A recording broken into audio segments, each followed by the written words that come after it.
Hey, what's up everyone? Today we are looking at the Jakks specific Shinobi Joe Musashi action figure. So this is another figure from Wave 3 that's part of their Sega franchise line that they're doing. This is actually the one I'm most looking forward to in this wave just because this is another one of those series I played a lot on the Genesis, especially Shinobi 3. I would say that's the one I put the most time into compared to the others. There was also one on the PS2 I played quite a bit. That was when they went into the 3D approach.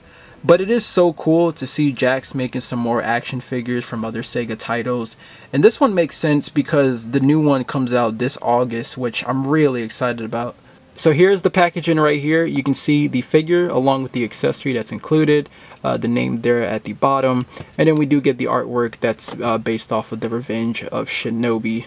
And then here is the back right here. So Joe has 28 points of articulation. We get an image right here of the game, and then just a image of the figure right here. Okay, so here's a closer look at the figure out of the packaging right here. So far, this is a very impressive release. I ended up liking this figure a whole lot more than I thought I was going to.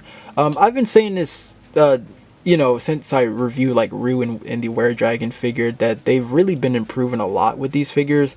And this one is a really good example of that because I want to say this might actually be their best one so far. Like, that's how good this figure really ended up becoming. It's a really good figure so far. I do like the overall proportions too. You know, Joe tends to be pretty slim, and they did that really well here with the torso. It might look a little weird though with the shoulders due to the way how the butterfly joints are, the way how they sculpted it. But I think the overall like silhouette of the figure, especially given the $10 price point, I think this is still pretty good. I really do like it. We do have, you know, the sheath with the strap here that's connected. This is all one piece. This is just like a floaty piece, like it's just relaxing onto the figure. You might be able to take it off too if you want, because it's not really pegged in. So that's there, and then you have this. Now this is actually pegged into the figure though. I don't think it's only a ball peg though. I think you can only just like really rotate it. So here's a closer look at the head sculpt right here. I think this is actually fine. You could still make out like the nose and then like the chin, of course, and there's a little bit of details with the wrinkles around the mask too, and you're gonna see that around with the attire too. But I think it's fine for what it is. You know, maybe the paint job's not gonna be the best in some spots really, but I think here it's fine, especially around the eyes and the eyebrows. Like, that doesn't seem too bad.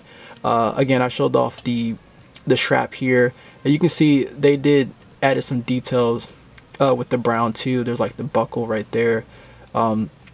Not bad by all means. The sheath though is just molded plastic though, not much going on there. Again, there is a little bit of the wrinkles to bring it out of the figure. That's all sculpted there. I like the way how the silver came out on the torso right here. We do get the black belt down here. The black paint seems to rub onto the white though a little bit, but it doesn't seem like it's bad anywhere else though. It looks like it's really just the front.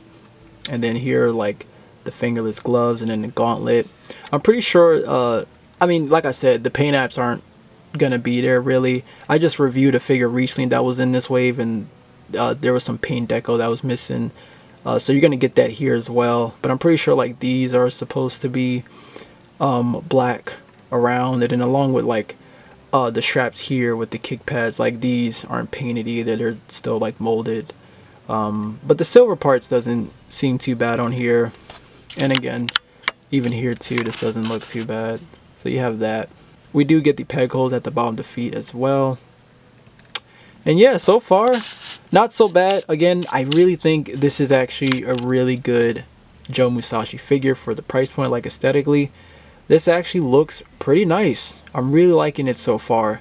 Now the design might be kind of different though, because I think there's times where we'll have like the red belt, or like this will probably be red. There's probably times where I don't even think he would have this on the mask. I'm not exactly sure. Like, in the games, he has like different designs going on and like different artworks really. So I don't really know what's like the standard look for him, but these are definitely like the standard colors really. I think most people know the more white and red colors of Joe.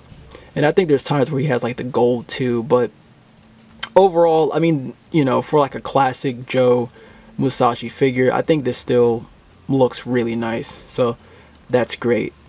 Now for the accessory, you do get the sword right here, but you do get the sword, also known as the Oborozuki sword, and you can throw that into the sheath as so, and bam, there you go.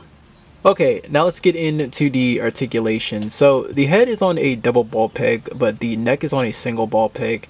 Now you're still not gonna get a whole lot of range. I mean, you'll get some, like you can have them like look down just a little bit, really, not a whole lot you're gonna do.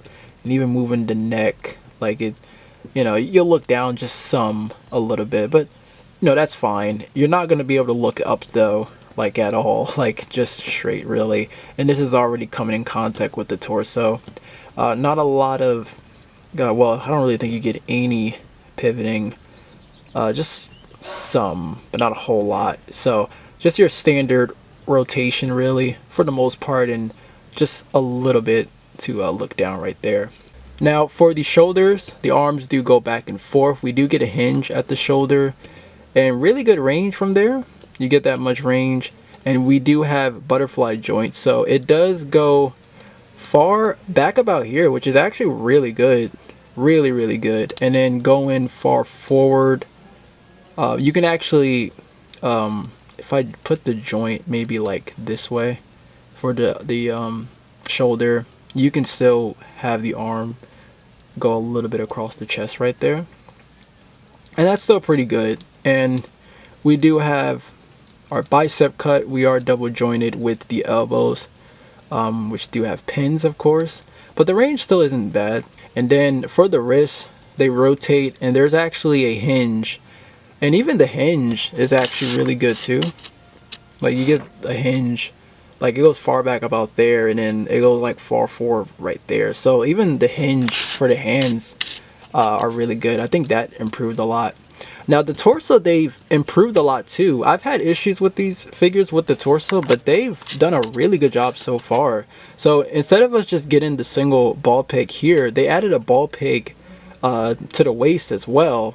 So moving both of them, it's still like not really bad, like especially given the price point. Like you can, you know, bend the figure forward just about there. I mean, the hips will help too, but without like using the hips, you know, I say you're gonna get just about this much.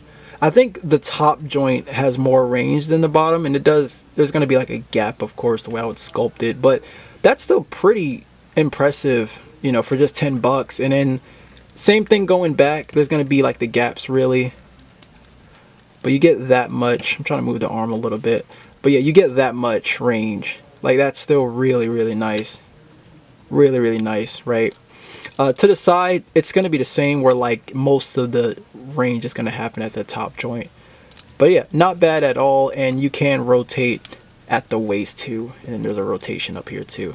So yeah, really impressive, man. That's a huge improvement. For the hips, kicking forward, not as much as I thought he was going to be able to do. So you can only get him to kick forward just about there. Can't really kick back though, because the butt is a hard plastic, really. Full on splits though, kicking out to the side is really good. The fact that this guy can kick better than their Mario figure is actually insane, because we still don't have a good Mario or Luigi figure that's really good with the hips, because they have a hard time with their legs, because there's so much plastic, you know, hindering that ball peg. So like this is still really good. That's really nice. And then we do have a thigh cut. I don't know why the exposure is so high. We are double jointed with the knees right there, which do have pins, and that's still really nice. There's like a ratchet joint with them. It's like clicks. And then for the ankles, they go far back just about there. Don't really go too far forward though. It's not bad, but they don't really go too far forward. And then they did add a toe hinge, which is nice. Not a whole lot of range, but a toe hinge is there. And then we do get our ankle rocker. And like I mentioned earlier, this right here does rotate. Now for comparison, here it is next to some other figures they did in their Sega line. So we got the Axel Stone figure from Streets of Rage, and then the Were Dragon from Altered Beast. I'll actually take out the Were Dragon figure, and I'll just throw in Sonic, of course. So Sonic himself. So this right here, I would say these are like my top 5 games I played the most on the Genesis. So like Earthworm Jim, Streets of Rage 2, Shinobi 3, Sonic the Hedgehog 2, and then Mortal Kombat 3. I would say I definitely played these the most out of the other titles. Actually, you know what? This doesn't really look right. There you go. That looks better. Gotta throw in the classic design. Yeah, these are definitely my top 5s right here. So that's cool that I'm able to kind of display this right here. This would actually be neat if I could display them behind like the Sega cartridge. That would be really, really cool right there. For another comparison, here it is next to my other favorite ninjas right here. So I have the NECA Raphael figure, and then I got the old Toy Biz Shredder figure right here. Now here's one last comparison. This time I have it next to the Revoltech Ryu Hayabusa figure. This figure was the closest I could find. That was like, you know, not too big, as the NECA one is just, you know, way too tall right here. So yeah, this is the closest I could find. But just remember, these figures are only like in the 5-inch scale. They're not going to be, you know, in the 1/12 scale. They'll probably be good for like true 1/12 scale figures, but you know, anything like this or Marvel Legends is definitely not going to work though. Unfortunately though, because these like are my 2 favorite ninjas really, but yeah, this is not going to work out. And I'm not really a fan of Revoltech figures. This one, I don't know, I just got it just because it's Ryu. But like, here's just a standard Mafex figure. So yeah, again, it's just not going to be in that 6-inch scale. Okay, so final thoughts on the Jakks specific Joe Musashi action figure. This is a very good release. It still pains me though that these aren't in the 6-inch scale, but I still enjoyed it for what it is. It's amazing to see how much they're able to do at such a lower price point, but also making improvements compared to their other figures in the past, because this guy can pose really well for what he's worth, maybe too good for what he's worth, which is very impressive. You don't usually see other companies, you know, provide this much articulation and still keeping it under $15 or $20.